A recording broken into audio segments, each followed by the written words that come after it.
वाणी विचार 386 में आप सभी मित्रों का स्वागत करता हूं।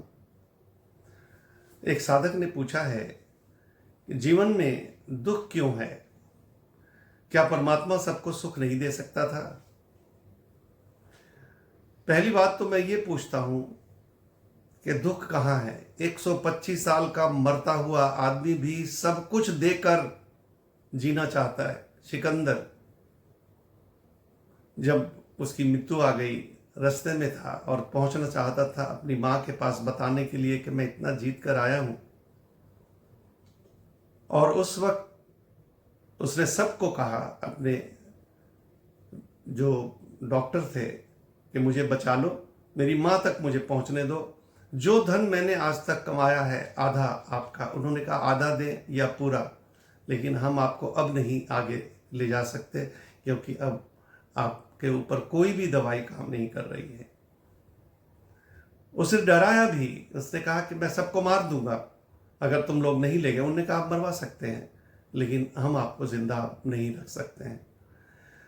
सिकंदर सब कुछ देने को तैयार हो गया जो उसने पूरी जिंदगी में कमाया था, लेकिन उसके बावजूद वो डॉक्टर, वो धन जो उसने कमाया था, वो उसको उसकी मां तक नहीं पहुंचा सके।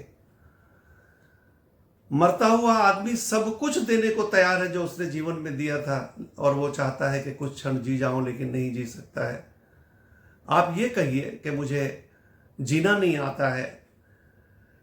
एक हरियाणा का आदमी कई साल पहले केरला गया और वहां उसने डाब देखे जो नारियल पानी होते हैं, और उसने पूछा रेडी वाले से कि भाई ये क्या चीज़ है। उसने बताया ये फुल फूड है, ये सारी बीमारियों को दूर कर देता है, ये अगर खाएं तो फिर उससे भूख भी नहीं लगती है, ऐसा।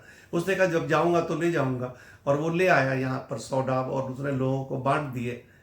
लोगों ने जब नहीं कुछ खा सके तो उसके पास वापस लाए। उसने भी गाय भैंस के आगे डाले, लेकिन गाय भैंस भी खाने से इनकार कर गई, सूंघ सांग के छोड़ गई। उन्होंने कहा तुम पागल हो, हमें पता था तुम पागल हो, लेकिन फिर भी हमने भरोसा करके तुमसे ये ले लिया, लेकिन ये तुम चीज़ अपनी अपने पास रखो। हाँ, तुम कहो मुझे ये डाब खाना नहीं आता, कैसे इसको काटे, कैसे इसको खाएं, ये तुम कह सकते हो, लेकिन ये नहीं कह सकते हो कि दुनिया इतनी दुखद क्यों है। ऐसा नहीं कह सकते हो। हाँ, तुम कहो, मुझे तुम्हारा सवाल ये होना चाहिए, मुझे डाब खाना नहीं आता, मैं कैसे खाऊं, इस संसार में किस तरह आनंदित रह सकता हूं। ये सवाल आपका ठीक है। ये होता तो आप ठीक जगह पर थे।